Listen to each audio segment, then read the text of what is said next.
I'm Dalia Zermon. I started Paint Jam events and the pop-up art studio in 2009. We're 16 this summer, and my whole mission from the beginning has been to bring the painting process to everyone. I've had so many people that haven't picked up a brush since school come into the studio and, you know, do something that actually feels very satisfying and cathartic and expressive, and they always end up liking the paintings a lot more than they imagine.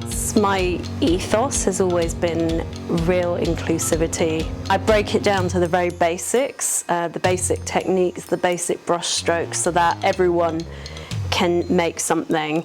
I always like to give a bit of art history and context when I'm teaching, so it's kind of a sort of 5–10 minute art historical technical intro that I like to do. I'm at XYZ Gallery now, which is an awesome project that's part of the Muse Gallery.